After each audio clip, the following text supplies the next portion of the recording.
मुद्दा महाराष्ट्रामध्ये सुरुवातीला बातमी आहे मुंबईतल्या मालाडमधून। तिथे झोपडपट्टीला आग लागली आहे। मालाड पूर्वेच्या आंबेडकर नगरामध्ये भीषण आग लागली आणि आगीमध्ये 50 पेक्षा जास्त झोपड्या जळून खाक झाल्यात।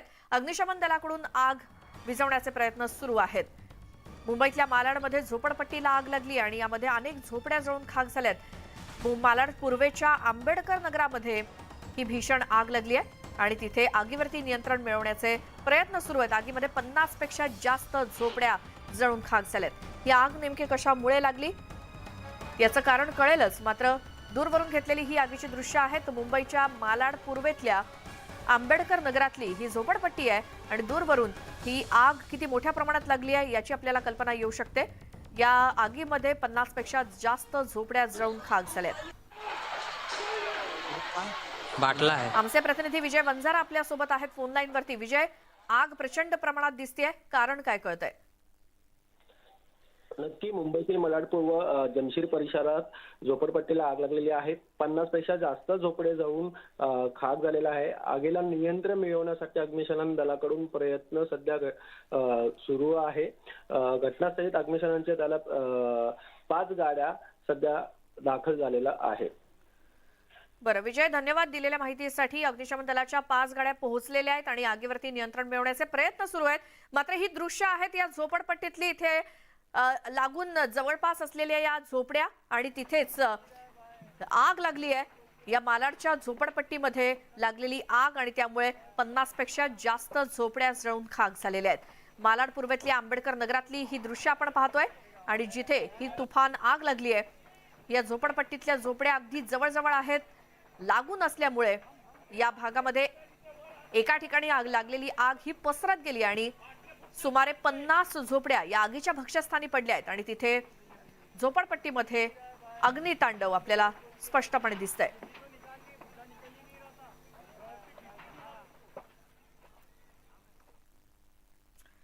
आणि यानंतर आजच्या दिवसभरातल्या 3 महत्त्वाच्या बातम्या आपण पाहणार आहोत। पहिली बातमी, राज्याचे मुख्यमंत्री एकनाथ शिंदे आज मनमाड दौऱ्यावरती आहेत आणि मुख्यमंत्र्यांच्या हस्ते 325 कोटी रुपयांच्या करंजवन पाणीपुरवठा योजनेचं भूमिपूजन होणार आहे। दुसरीकडे आज चिंचवड विधानसभा निवडणुकीच्या प्रचारात महाविकास आघाडी शक्ती प्रदर्शन करते आणि महाविकास आघाडीचे सर्व नेते नाना काटेंच्या प्रचारासाठी एकत्र येत आहेत आणि पदवीधर निवडणुकीनंतर पहिल्यांदाच बाळासाहेब थोरात तिथे संगमनेरला येत आहेत आणि ते कार्यकर्त्यांशी संगमनेरमध्ये संवाद साधणार आहेत।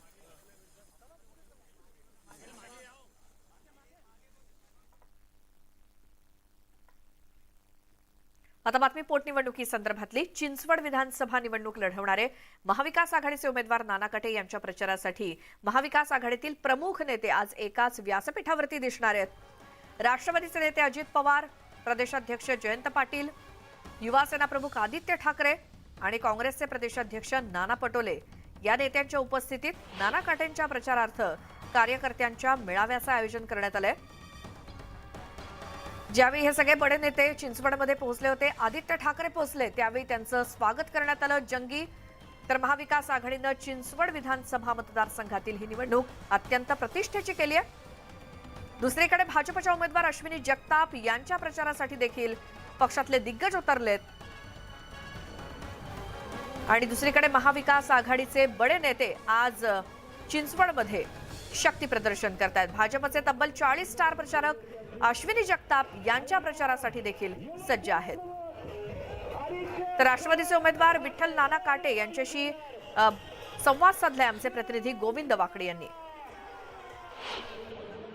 आघाडीचे नेते जे आहेत ते पिंपरी चिंचवडमध्ये दाखल झाले आणि आता आपल्यासोबत स्वतः नाना काटे उमेदवार आहेत। नेमका काय अजेंडा असणार आहे आपण त्यांच्याकडनं जाणून घेऊया। खरं तर मोठं शक्ती प्रदर्शन होतं आहे, सगळे प्रमुख नेते येत आहेत आणि निवडणुकीचा प्रचारही आता शिगेला पोहोचलेला आहे। या मध्यावर आलेल्या आत्ताच्या या सगळ्या वातावरणामध्ये पहिली प्रतिक्रिया काय आहे? महाविकास आघाडीने जी माझ्यावरची जबाबदारी दिलेली त्यामध्ये राष्ट्रवादी काँग्रेस पार्टी असेल, आय काँग्रेस असेल, शिवसेना असेल, गवई गट आहे, RPI खरात गट आहे, इतर घटक पक्ष सर्वांनी माझ्यावर जी जबाबदारी दिलेली आहे ती जबाबदारी दिलेल्या दिवसापासून संपूर्ण चिंचवड मतदारसंघामध्ये अतिशय उत्साहाचं वातावरण आहे। भ्रष्टाचारावरही बोलतायत तुम्ही सत्ताधाऱ्यांच्या। तुम्हीही 2 वर्ष सत्तेत होतात, आपलं सरकार होतं, त्यावेळेस महापालिकेतले भ्रष्टाचार राज्य सरकार का पुढे आणू शकलं नाही, का कारवाई करू शकलं? दादांनी माझ्यावरती जबाबदारी सोपवली होती, मला विरोधी पक्षनेता केला होता. आम्ही ज्यावेळेस महाविकास आघाडीचं सरकार या राज्यात आलं त्यावेळेस आम्ही सर्व राष्ट्रवादी काँग्रेस आणि शिवसेना आम्ही प्रत्येक विषयावरती आवाज उठवत होतो, भ्रष्टाचारावरती आवाज उठवत होतो. परंतु कायम या सत्ताधाऱ्यांनी ते मुस्कट दावी करतात त्या पद्धतीचं त्यांनी वातावरण केलं. कुठलाही प्रश्न मार्गी लावायचा म्हटलं आम्ही विरोध केला की ते आम्हाला तो विषय तिथं जागच्या जागी थांबवायचा प्रयत्न केला. महासभेत देखील जर आपण बजेटचा विषय काढला तर बजेट जर वाचायला घेतलं 5 मिनिटात पूर्ण वर्षाचं बजेट वाचून डायरेक्ट सभा तहकूब बंद करायचे. मग ही कुठली पद्धत आहे? ही हुकुमशाही झाली त्यांची. गणेश कदमचा, गोविंद वाकडे, न्यूज 18 लोकमत, पिंपरी चिंचवड. राज्यपाल भगतसिंह कोश्यारी यांनी महाराष्ट्राला बदनाम करण्याचं काम केलं अशी टीका नाना पटोलेंनी केली. तसंच राज्यपालांच्या कृत्यामुळेच महाराष्ट्रामध्ये भाजपला मोठा फटका बसण्याची चिन्ह दिसू लागल्यामुळेच मोदींनी कोश्यारींना परत बोलावलं अशी प्रतिक्रिया पटोलेंनी दिली. शिवाय नवे राज्यपाल रमेश बैस यांनी कारभारामध्ये पारदर्शकता ठेवावी अशी अपेक्षा त्यांनी बोलून दाखवली. भाजपने महाराष्ट्राची जेवढी बदनामी माननीय राज्यपाल महोदयांकडून करून घ्यायची होती ती करून घेण्याचं काम त्यांनी केलं. ते काम पूर्ण झालं असं भाजपला वाटतं असेल म्हणून आता त्यांना त्या पदावरून हटवलेलं आहे भगतसिंग कोश्यारीला. असा बायस राज्यपाल भारतीय जनता पार्टीने मुद्दामून इथं बसवून ठेवलेला होता महाराष्ट्राची बदनामी करण्यासाठी. तर भगतसिंह कोश्यारी हे राज्यपाल पदावरून पायउतार झाल्यानंतर युवासेना प्रमुख आदित्य ठाकरेंनी चांगलीच टीका केली आहे. महापुरुषांचा अवमान करणाऱ्या राज्यपालांना आधीच काढायला हवं होतं, ते आमच्यावर का लादले गेले होते असा प्रश्न अनुत्तरित असल्याचं आदित्य म्हणाले. जिथे महाराष्ट्राचा अपमान होतोय तिथे मुख्यमंत्री बोलायला तयार नाहीत अशी टीकाही त्यांनी केली.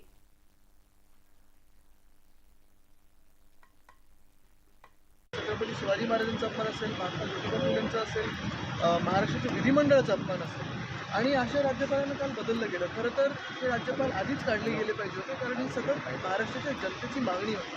काल अनेक 10-12 राज्यपालांची बदली झाली, त्यांची पण झाली. पण महत्त्वाची गोष्ट म्हणजे हे आमच्यावर का लादले गेले होते, महाराष्ट्राचा अपमान सतत का होत होता यांच्याकडे, हा एक मोठा प्रश्न राहत होता आणि तो अजूनही अनुत्तरित आहे. महाराष्ट्रामध्ये गोल्डन गँग कार्यरत आहे. लवकरच या गोल्डन गँगचा पर्दाफाश करणार आहोत असं वक्तव्य संजय राऊतांनी केलंय.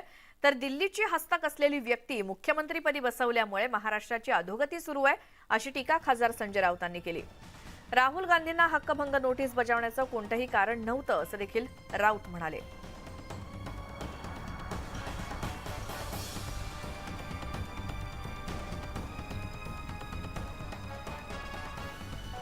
ज्या गोल्डन गँगचं काम महाराष्ट्रात चालू आहे ज्याला सोनेरी टोळी म्हटलं पाहिजे, सोनेरी टोळी, त्या सोनेरी टोळीचं काम कशा पद्धतीनं सुरू आहे, मंत्रालयात, मंत्र्यांच्या बंगल्यांवर, बाहेर काही ठिकाणी अनेक असे विषय आहेत ते हळूहळू मी समोर आणेन. आता मी बोलत नाही या विषयावर. ठराव निर्माण करू शकतो. मी त्यांच्या ठरावासंदर्भातल्या भागाशी मी काही गोष्टी वाचल्या, पाहिल्या. 150 काय ते 450चा सुद्धा आकडा देऊ शकतात. पण मुंबई महानगरपालिका, ठाणे महानगरपालिका, अशा अनेक महानगरपालिका जिथे शिवसेनेची सत्ता होती त्या पुन्हा शिवसेनेच्याच भगव्या झेंड्याखाली विजयी होतील याच्याविषयी आमच्या मनात अजिबात शंका नाही. राहुल गांधी यांना नोटीस बजावण्याचं काही कारण नाही. लोकसभेमध्ये त्यांनी जे प्रश्न उपस्थित केलेले आहेत एका उद्योगपती संदर्भात, त्या उद्योगपतीशी प्रधानमंत्र्यांबरोबर असलेल्या संबंधाबाबत त्या प्रश्नाचं उत्तर प्रधानमंत्र्यांना द्यायला हवं होतं. संधी त्यांना प्राप्त झाली होती. खरं म्हणजे हक्कभंग प्रधानमंत्र्यांनी केलेला आहे. हा पलायनवाद आहे, हा पळपुटेपणा आहे. आणि तुम्ही लोकसभा नियमांचा आणि संसदेच्या नियमांचा आधार घेऊन संसद सदस्यांना नोटिसा पाठवताय, यालाच हुकुमशाही म्हणतात. संजय राऊतांना भाजपचे नेते आशिष शेलारांनी प्रत्युत्तर दिलंय. तपास यंत्रणा आता विंचू मगरीसारख्या वाटायला लागल्यात. पण 25 वर्ष मुंबईकरांचं रक्त शोषून भ्रष्टाचार केला त्याचं काय? कुठल्या गोल्डन गँग विषयी इशारे करताय असा सवाल आशिष शेलारांनी उपस्थित केला.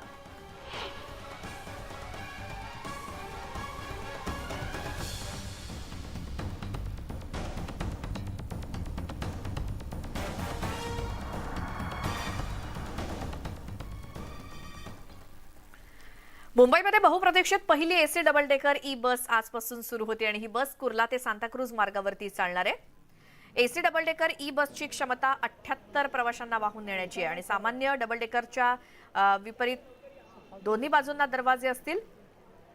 तर कुलाबा डेपो, मजाज डेपो आणि कुर्ला डेपो या ई बसेस मार्गावरती धावतील।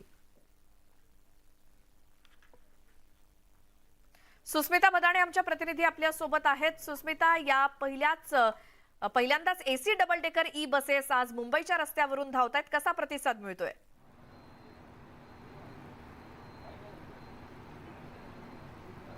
नक्कीच मुंबईकरांसाठी बहुप्रतीक्षित अशी डबल डेकर आहे। खरं तर ज्या पारंपरिक डबल डेकर आहेत त्या आपण बघितलेल्या होत्या, पण एसी डबल डेकर जी आहे ती पर्यावरणपूरक असणार आहे। विविध सोयी सुविधा यामध्ये आहेत, सीसीटीव्हीज आहेत आणि सगळ्यात म्हणजे स्वयंचलित दरवाजे आहेत। मुंबईकरांच्या खास आकर्षण असणाऱ्या या डबल डेकर्स आहेत। लोकेश चंद्राजी आपल्या सोबत आहेत, जे या बसची काय खासियत आहे ते आपल्याला सांगणार आहे। सर, खरं तर बहुप्रतीक्षित हा प्रकल्प होता आणि पुन्हा एकदा या रस्त्यावरती डबल डेकर दिसणार आहेत, काय नेमक्या सोयी सुविधा असणार आहेत? सर्वात महत्त्वाचे म्हणजे हा जो बस आहे ते पर्यावरणपूरक आहे। म्हणजे इलेक्ट्रिक बस असल्यामुळे यामध्ये ध्वनी प्रदूषण आणि जो नॉईज पोल्युशन आहे, जे एअर पोल्युशन आहे तो होणार नाही। त्याच्याबरोबरच या बसमध्ये आपले 100% टॅप इन टॅप आउट म्हणजे डिजिटल तिकिटिंगची आपण सोयी करणार आहोत। त्याच्याबरोबरच यामध्ये CCTV कॅमेरा आहे, महिलांसाठी एक पॅनिक बटन आहे आणि त्याच्याबरोबरच या बसमध्ये जे आपण पूर्वी जे आपली बस होती त्यामध्ये फक्त एकच आपला दरवाजा होता। यामध्ये फ्रंट आणि बॅक दोन्ही ठिकाणी आपण डबल डोअरची सोय केलेली आहे। त्याचबरोबरच जे स्टेअरकेस होता ते सुद्धा एक होता पूर्वी, आता यामध्ये फ्रंट आणि बॅक दोन्ही ठिकाणी आपण स्टेअरकेस दिलेले आहेत। त्याच्यामुळे प्रवासियांना या बसमध्ये प्रवास करण्यासाठी कमी वेळेत आतमध्ये येणे आणि प्रवास पूर्ण झाल्यानंतर उतरण्यामध्ये सोयी होणार आहे। सर, या डबल डेकरमध्ये आपण इथे बघतोय की या पायऱ्या आहेत, तर साधारणपणे प्रवाशांची संख्या किती असणार आहे आणि कोणते रूट्स असणार आहेत ज्या रूट्सवरती या गाड्या सगळ्यात पहिल्यांदा सुरू होणार आहेत? तर डबल डेकर बसमध्ये जो कॅपॅसिटी आहे तर सेम रोड स्पेसमध्ये आपण दुप्पट प्रवासी प्रवास करू शकतात आणि त्याच्यामुळे आता या बसमध्ये आपण याची सिटिंग कॅपॅसिटी 65 प्रवासियांची आहे आणि स्टँडिंगचा जर विचार केला तर जवळपास 80पेक्षा जास्त आपले प्रवासी यामध्ये एकाच वेळी प्रवास करू शकतात। पण आमचा जे अनुभव आहे त्यामध्ये 90 ते 95 प्रवासी आपले यामध्ये प्रवास करू शकतात। नक्कीच, आता आपण वरती जाऊयात। खरं तर डबल डेकरचा प्रवास करत असताना याच जिन्याला फार महत्व आहे।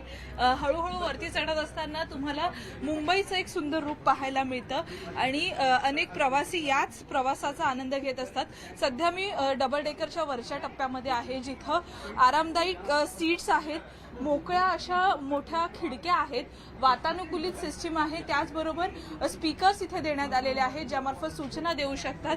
आणि सगळ्यात महत्त्वाचं म्हणजे डबल डेकरचं खास आकर्षण असतं ते म्हणजे समोरून दिसणारं दृश्य। या संपूर्ण डेपोमध्ये ही पहिलीच बस जी आहे डबल डेकर ती येऊन पोहोचलेली आहे।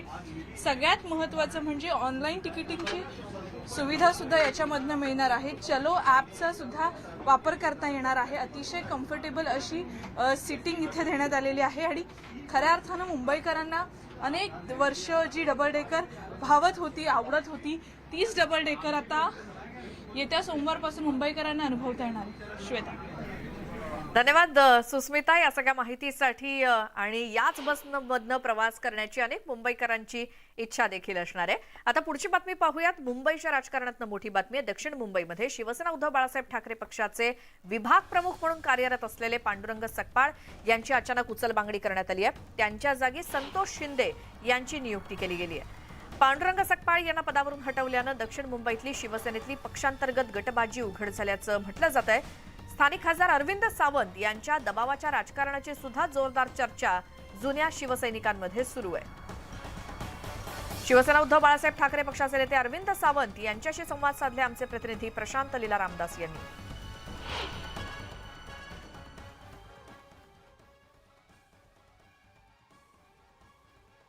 सर, उद्या सत्ता संघर्षावरती सुनावणी होणार आहे।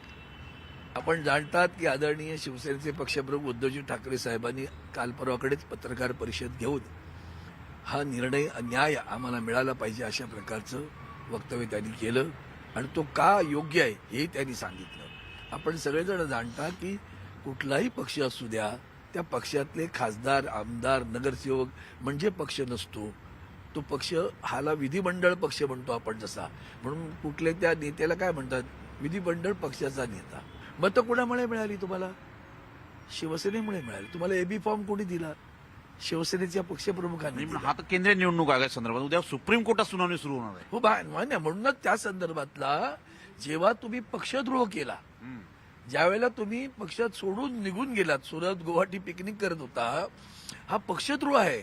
म्हणजे मी अनेकदा ते उदाहरण दिले. शरद यादव साहेब ज्या लालू प्रसाद यादवांच्या व्यासपीठावर जाऊन त्यांनी भाषण केलं आणि ते नितीश कुमारांच्या पक्षाच्या विरोधात होतं. ही घटना बाहेर घडली ना. मग त्यांनी तरी पण पत्र दिलं राष्ट्रपतींना आणि उपराष्ट्रपतींना आणि सांगितलं की हा पक्षद्रोह आहे. आमच्या पक्षाचा माणूस तिकडे जाऊन बोलतो, त्यामुळे याचं सदस्यत्व रद्द करा, कारण तो आमच्या पक्षाचं प्रतिनिधित्व करतो. आणि म्हणून त्याचं सदस्यत्व रद्द केलं.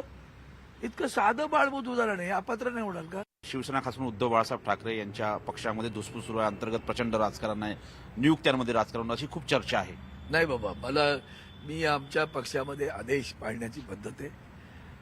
आजवर अनेक, ते काही पहिलं नाही, अनेक विभाग प्रमुख आता गेल्या महिन्याभरात बदलले गेलेले आहेत. असं काही नाही, सगळे बदलत आहेत. कारण कालांतराने प्रत्येकाला जाण आहे ना. आम्ही काही ठोका घेऊन आलेलो नाही ना. प्रत्येकाला संधी मिळाली पाहिजे, पक्ष वाढला पाहिजे, पक्ष पुढे गेला पाहिजे, नव्यांना संधी मिळाली पाहिजे. त्यामध्ये आदरणीय उद्धवजी निर्णय घेतात, बाकी कोणी घेत नाही. बरं, कोणाची हिंमत नाही निर्णय घ्यायची, एवढं लक्षात ठेवा. धन्यवाद. हे होते अरविंद सावंत. नवी दिल्लीहून व्हिडिओ जर्नलिस्ट राहुलसह प्रशांत रामदास, न्यूज 18 लोकमत.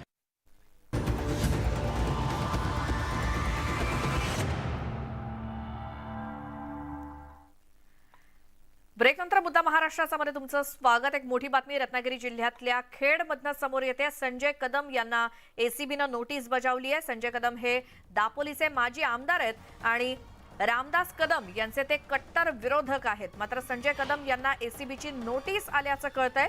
रत्नागिरी जिल्ह्यातल्या खेड तालुक्यातनं मोठी बातमी. संजय कदम हे सध्या शिवसेना उद्धव बाळासाहेब ठाकरे पक्षाचे नेते असून त्यांना आता एसीबीची नोटीस आलेली आहे. दापोलीचे ते माजी आमदार आहेत आणि रामदास कदम यांचे ते कट्टर विरोधक आहेत आणि त्यांना एसीबीची नोटीस आल्याची मोठी बातमी.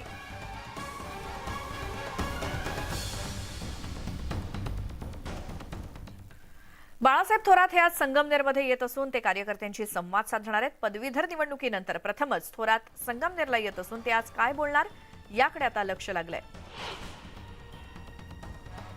बाळासाहेब थोरात आज संगमनेरमध्ये आहेत आणि राजीनामा नाट्यानंतर प्रथमच ते संगमनेरमध्ये येत आहेत.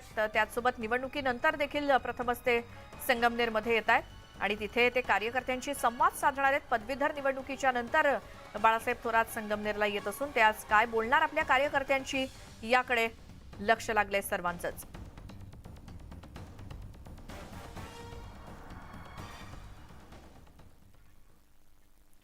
धनंजय मुंडे काय म्हणाले ते ऐकूयात. मी कुठल्याही संकटाला घाबरत नाही, मोडेन पण वाकणार नाही असं म्हणत परळीला विचारल्याशिवाय येत्या काळात राजकारणातील राजकीय घडामोडी घडू शकत नाहीत असा इशारा धनंजय मुंडेंनी दिलाय.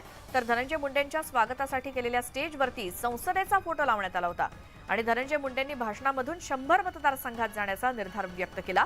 त्यावरून धनंजय मुंडे लोकसभेत जाणार का अशी चर्चा सुरू आहे.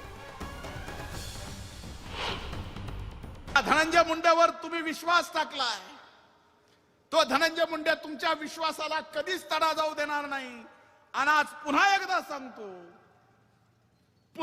सांगतो की आपल्या परळीच्या या वैद्यनाथ नगरीला विचारल्याशिवाय महाराष्ट्रातल्या येणाऱ्या राजकीय घोडामोडी ठरवू शकत नाहीत. एवढी ताकद आहे. म्हणून असाच आशीर्वाद राहू द्या. संकट हजार येऊ द्या, मी कुठल्या संकटाला घाबरणाऱ्यापैकी नाही. कुछ लोग मेरे बारे में ऐसी बात कर रहे हैं, पता नहीं वो कौन है. मैंने कभी जीवन में पीछे से वार नहीं किया, लड़ा हूं तो सामने से लड़ा हूं. वक्त ने थोड़ा सा साथ नहीं दिया, वक्त ने थोड़ा सा साथ नहीं दिया. भाऊ, तो लोगों ने मेरी काबिलियत पर शक करना शुरू कर दिया। महाविकास आघाडीतले 10 ते 15 आमदार शिंदे गटाच्या संपर्कात असल्याचं खळबळजनक वक्तव्य करणाऱ्या बच्चू कडूंच्या प्रहार संघटनेमध्ये मोठी फूट पडली आहे। पुणे जिल्हा महिला अध्यक्ष आणि महिला कार्यकर्त्यांनी एकाच वेळी राजीनामे दिलेत आणि युवकचा राजीनामा नंतर आता महिला सुद्धा संघटनेतून बाहेर पडत असल्यामुळे पुणे जिल्ह्यातच बच्चू कडूंच्या संघटनेला मोठा झटका बसलाय। पक्षातील अंतर्गत गटबाजी आणि बच्चू कडूंचं होणारं दुर्लक्ष त्यामुळे नाराज पदाधिकाऱ्यांनी राजीनामे दिल्याचं सांगितलं जातंय। बच्चू कडू यांच्या कार्यपद्धतीवरती कार्यकर्ते नाराज असल्याची चर्चा सुरू आहे।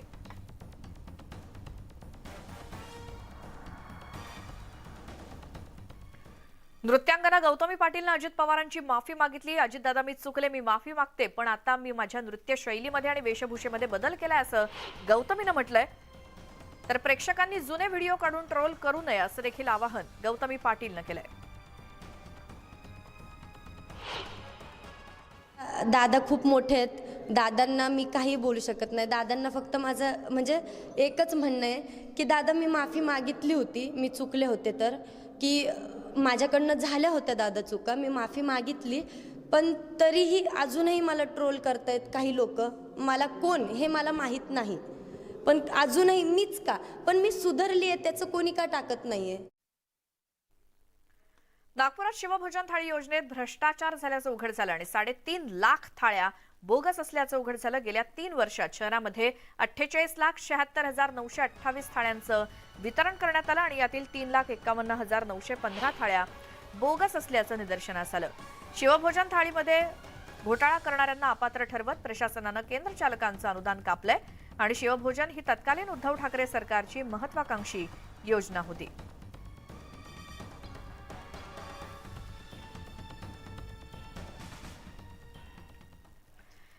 मुंबईतल्या बीडीडी चाळींच्या पुनर्विकासाला सुरुवात झाली आहे। ऐतिहासिक, सामाजिक आणि सांस्कृतिक महत्त्व असलेल्या बीडीडी प्रकल्पातील वरळी येथील चाळी आता इतिहास जमा होऊ लागल्या आहेत। टप्प्याटप्प्यानं इमारती पाडल्या जात आहेत आणि येत्या काळात त्या ठिकाणी नवीन इमारती उभ्या झालेल्या दिसतील। पण वर्षानुवर्ष पुनर्विकासाच्या प्रतीक्षेत असलेल्या लोकांना मात्र एक मोठा दिलासा मिळालाय। राज्य सरकारनं बीडीडी चाळ पुनर्विकास प्रकल्पाची जबाबदारी म्हाडाकडे सोपवली आणि त्यानुसार म्हाडानं वरळी, नामजोशी मार्ग आणि नायगावमधील प्रकल्पाच्या कामासाठी कंत्राटदाराची नियुक्ती केली आहे। वरळीमध्ये प्रकल्पाचं काम सुरू झालंय। तर वरळीतल्या बीडीडी चाळ पाडकामाचा आढावा घेतला आमच्या प्रतिनिधी प्रणाली कापसे यांनी। मुंबई आणि विशेषतः वरळीकरांच्या दृष्टीनं अतिशय महत्त्वाचा असलेला प्रकल्प म्हणजे वरळी बीडीडी चाळीचा प्रकल्प आता वेग धरू लागलेला आहे। आतापर्यंत मागच्या बाजूच्या ज्या काही इमारती होत्या त्या तोडून त्या ठिकाणी प्रत्यक्ष बांधकामाला सुरुवात झाली होती, परंतु आता मात्र मुख्य रस्ता जो आहे त्या रस्त्यावरच्या इमारती रिकाम्या करण्यात आलेल्या। आपण सध्या 32 आणि 33 इमारतीच्या बाहेर आहोत। 29 नंबरची इमारत सुद्धा तोडण्यात आलेली आहे, रिकामी करण्यात आलेली आहे। वरळीकर जो की गेले कित्येक वर्ष स्वप्न बघत होता की वरळीच्या बीडीडी चाळीचा विकास व्हावा, आपल्याला जरासं मोठं घर मिळावं, कारण ही घरं अगदी 10 बाय 10ची होती। खरं तर पुण्या एका काळी या जेल होत्या।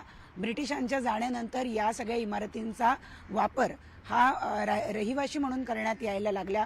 गिरणीचे कामगार असतील किंवा इतर लोक असतील, या सगळ्या लोकांनी इथं राहायला सुरुवात केली आणि तेव्हापासनं आता 100 वर्षापेक्षा मोठा कालावधी। आता या इमारतीवर 1924चा नंबर दिलेला आहे, म्हणजे 1924 साली ही इमारत बांधली गेली। पुढल्या वर्षी 100 वर्ष या इमारतीला पूर्ण होणार आहेत आणि त्यामुळे एवढ्या ज्या मोठ्या कालावधीसाठीच्या ज्या इमारती आहेत, खरं तर यांचा पुनर्विकास यापूर्वी होणं अपेक्षित होतं, तो रखडला होता। आता मात्र त्यांना वेग धरलेला आहे आणि ही वरळीकरांच्या दृष्टीनं अतिशय आनंदाची बातमी आहे। आता त्यांच्या जे पुनर्विकासाचा जो अडसर होता तो दूर झालेला आहे आणि त्यामुळं वरळीकर नक्कीच आनंदित झालेला असणार आहे। लोकांनी आनंदाने आपली घरं रिकामी करायला सुरुवात केलेली आहे, कारण लवकरच त्यांना मोठी रहिवाशी घरं या ठिकाणी उपलब्ध होणार आहे। व्हिडिओ जर्नलिस्ट प्रवीण शेट्टीचा, प्रणाली कापसे, न्यूज 18 लोकमत, मुंबई। आणि आता पुढच्या बातमीकडे वळतोय। लोकसभेत दिलेल्या भाषणामध्ये पंतप्रधान नरेंद्र मोदींबाबत केलेल्या टिप्पणीवरून काँग्रेसचे खासदार राहुल गांधी अडचणीत सापडलेत। लोकसभा सचिवालयाकडून राहुल गांधी यांना नोटीस जारी करण्यात आली आहे। 15 फेब्रुवारीपर्यंत आपलं म्हणणं राहुल गांधींना मांडावं लागणार आहे। भाजप खासदार निशिकांत दुबे आणि संसदीय कार्यमंत्री प्रल्हाद जोशी यांनी विशेषाधिकार भंगाची नोटीस राहुल गांधींना बजावली आणि या नोटिशीत 15 फेब्रुवारीपर्यंत राहुल गांधींनी त्यांच्या वक्तव्याचा पुरावा सादर करावा. जर ते तसं करू शकले नाहीत तर त्यांना माफी मागावी लागेल आणि माफी मागितली नाही तर त्यांना लोकसभेची जागा गमवावी लागेल असं नमूद करण्यात आलंय.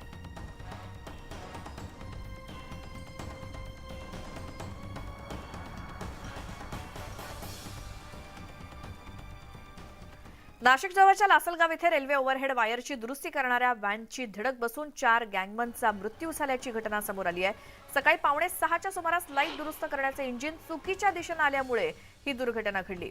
इंजिन टॉवर चालकांना हॉर्न न दिल्यामुळे काम करणाऱ्या गँगमनला अंदाजच आला नाही आणि या दुर्दैवी अपघातामध्ये 4ही गँगमनचा जागीच मृत्यू झाला.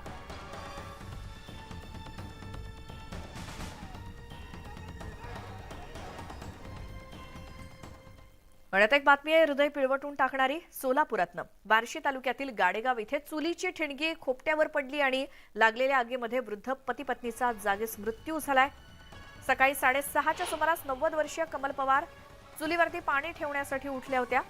नेमके याच वेळी खोपट्याला आग लागली आणि या आगीमध्ये कमलबाईंसह 95 वर्षीय भीमराव पवार यांचा मृत्यू झाला. त्यांच्यासोबत असलेला नातू म्हैस बांधण्यासाठी बाहेर आल्यामुळे त्याचा जीव थोडक्यात बचावला. या संपूर्ण घटनेनं गावावरती शोककळा पसरली आहे.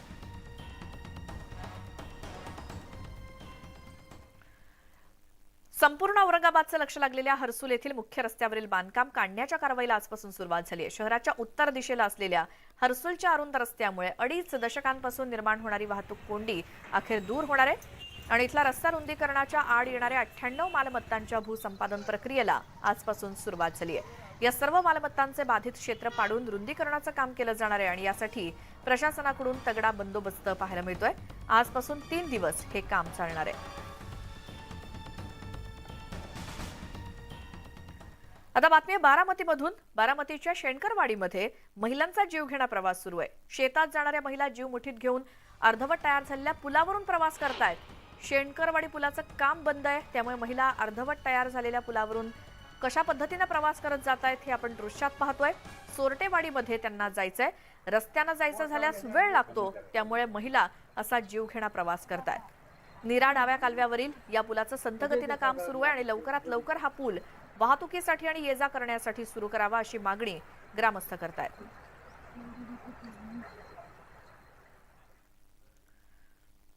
इचलकरंजीमध्ये नदीत शेकडो बोगस आधार कार्ड सापडल्यामुळे खळबळ माजली आहे. नदी स्वच्छता अभियान राबवताना ही आधार कार्ड सापडली आहेत. एका पोत्यामध्ये भरून अज्ञात व्यक्तीनं आधार कार्ड्स नदीमध्ये फेकली होती आणि या आधार कार्डचा नेमका कशासाठी वापर होत होता याचा तपास सुरू आहे. इचलकरंजी शहरात मोठ्या प्रमाणात परप्रांतीय मजूर वास्तव्यास असतात त्यामुळे त्यांच्यापैकी काहींनी या आधार कार्डचा वापर करून काही लाभ घेतलेत का याचा सध्या शोध सुरू आहे.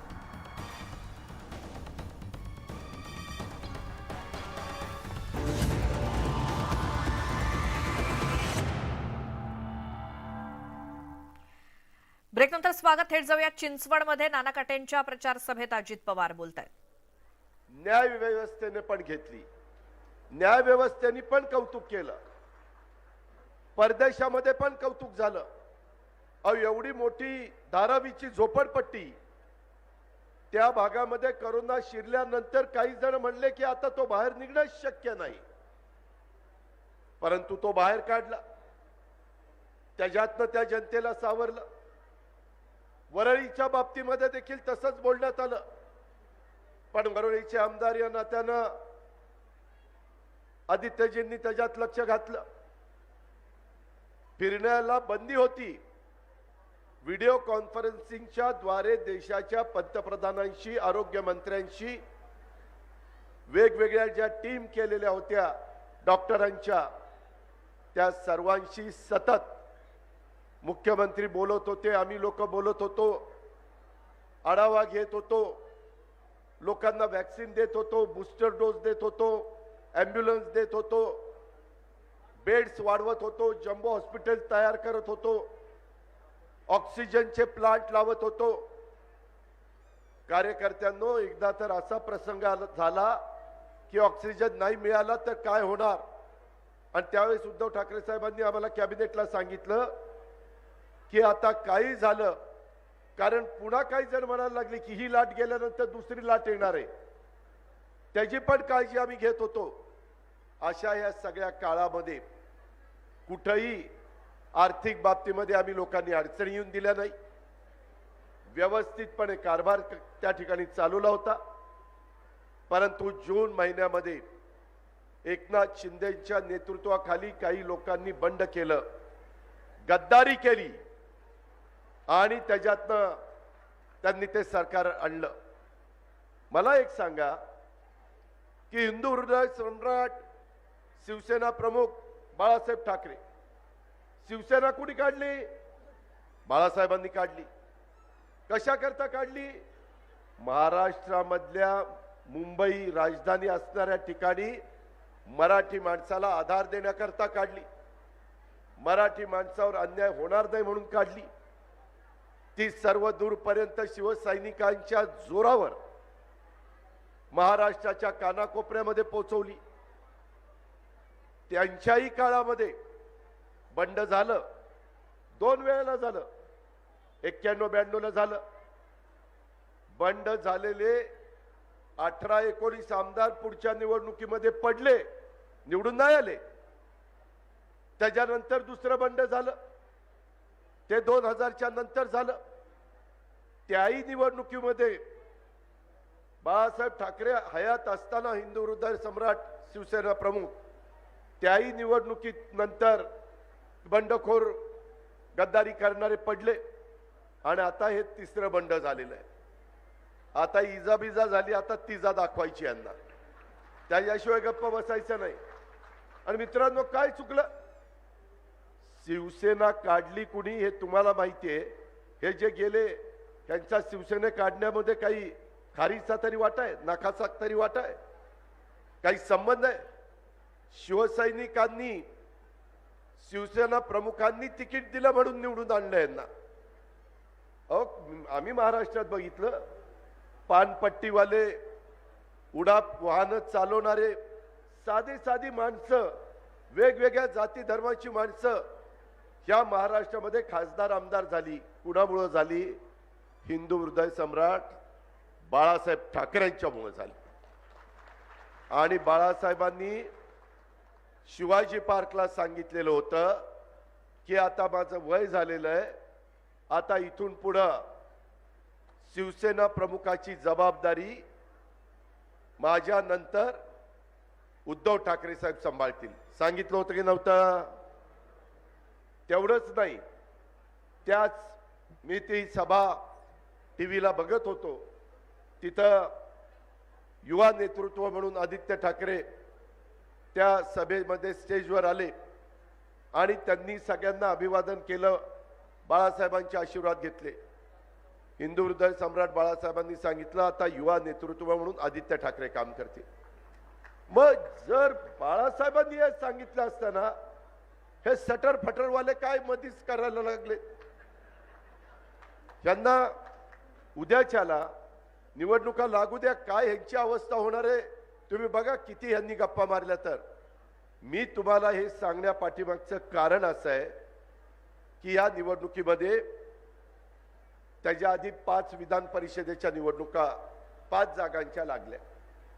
उद्धव ठाकरे साहेब, नाना पटोले, अशोक चव्हाण, मी, जयंत पाटील, आम्ही सगळेजण एकत्र बसलो. सुभाष देसाई, आदित्य ठाकरे, आणि त्याच्यातनं आम्ही कुठल्या जागा कुणी लढवायच्या याबद्दलचा निर्णय घेतला. आम्हाला उद्धव ठाकरे साहेब म्हणत होते, अजित म्हणले कोकणची जागा आहे ती जर आपल्याला मिळाली शिवसेनेला, महाविकास आघाडीला, तर योग्य होईल. कारण तिथं मी एका शिवसैनिकाला शिक्षक संघटनेचा अध्यक्ष केलेला होता, म्हात्रे, आता निवडून आलेले, त्यांना मी तयारी करायला सांगितली. त्यांची चांगली तयारी झाली आणि ते जागा निश्चितपणे आणतील निवडून. पण सिटिंग MLA होते आपल्याच मित्रपक्षाचे, शेका पक्षाचे, आणि त्यांना शेवटी नाईलाजास्तव तिकीट दिलं, कारण आघाडी पण टिकली पाहिजे. आणि त्याच्यातून उद्धव ठाकरे साहेबांनी दिलदारपणा, मनाचा मोठेपणा दाखवला आणि बाकीच्या जागांच्या संदर्भामध्ये जागा वाटप झालं. मित्रांनो, त्या 5 पैकी जवळपास 4 जागा ह्या आपल्या विचाराच्या निवडून आलेल्या आहेत. म्हणजे भाजपला आणि शिंदे गटाला त्यांना त्यांची जागा कळलेली आहे. म्हात्रे पण कालपर्यंत शिवसेनेचेच होते. लास्ट क्षणाला भाजपला केंद्रात राज्यात सत्तेवर असताना उमेदवार मिळाला नाही. शेवटी शिवसेनेचाच उमेदवार आयात करावा लागला आणि उभा करावा लागला. हा इतिहास तुम्हाला मला विसरता येणार नाही. आपल्याला उद्याची निवडणूक का महत्वाची आहे? कसबा आणि चिंचवड. ज्या प्रकारे उद्धव ठाकरे साहेबांना महाविकास आघाडीचं नेतृत्व सोडावं लागलं, म्हणजे मुख्यमंत्रीपद, नेतृत्व नाही मुख्यमंत्रीपद, आणि पायउतार व्हावं लागलं, त्याचा बदला शिवसैनिकांनो उद्याच्या निवडणुकीच्या निमित्तानं घ्यायचा आहे. मी अनेक वर्ष काम करणारा कार्यकर्ता आहे, 30-32 वर्षे. याच शहराने मला 91 साली पहिलं खासदार केलेलं होतं. आता त्यावेळेस काम करणारी सगळे आता वयस्कर झालेली आहेत, काही हयात पण नाही आहेत. रंगदादा फुगे, काही मान्यवरांची नावं घेता येतील. पण मला एक सांगायचं आहे की त्या काळामध्ये मी पाहत होतो आणि नंतर अनेक 92, 97, 2002, 2007, 2012, 2017 अशा अनेक निवडणुका मी लढलेलो आहे. आणि त्यावेळेस शिवसेनेचे शिवसैनिक आणि त्यांचे उमेदवार किती हिरिरीनं काम करायचे हे मी जवळनं पाहिलेलं आहे. काँग्रेस, राष्ट्रवादी आम्ही तर अनेक वर्ष आघाडी म्हणून काम करतोय. इतर पण काही मित्रपक्ष आमच्याबरोबर अनेक वर्ष आहेतच, त्याबद्दल आमचं दुमत नाही. पण आपल्या ह्या विधानसभा मतदारसंघात काही जण उमेदवारी मागत होते. उमेदवारी मागत असताना आम्ही विचार करत होतो, उद्धव ठाकरे साहेबांशी मी बोलत होतो आणि उमेदवार फायनल करत असताना मी दुसऱ्या दिवशी फॉर्म भरायला शेवटचा दिवस होता. सकाळी उद्धव ठाकरे साहेबांशी बोललो, जयंत पाटलांशी बोललो, पवार साहेबांशी बोललो, पुन्हा उद्धव ठाकरे साहेबांशी बोललो. असं माझं 9 पर्यंत बोलणं, 9:30 पर्यंत बोलणं चाललेलं होतं. आणि त्याच्यातून सर्वांनी मिळून त्यात ठाकरे साहेबांची परवानगी घेऊन त्यामध्ये नाना काटेचं नाव फायनल करण्यात आलं.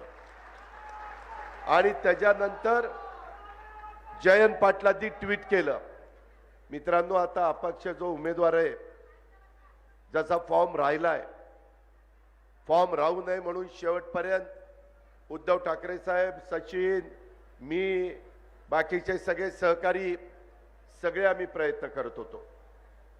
आता मी प्रत्येकाचं नाव घेत नाही, समजून सांगत होतो की आताची निवडणुकीमध्ये कुठेही कुणी अपक्ष राहू नका, स्ट्रेट फाईट होऊ द्या, जी कसब्यामध्ये होतीये. चिंचवड विधानसभा पोटनिवडणुकीसाठी महाविकास आघाडी शक्ती प्रदर्शन करते आणि प्रचार सभेमध्ये अजित पवार आपल्या शैलीमध्ये फटकेबाजी करतायत. यासोबतच वेळ झाली आहे मुद्दा महाराष्ट्राचा मध्ये आता इथेच थांबण्याची. मात्र तुम्ही पाहत राहा न्यूज 18 लोकमत.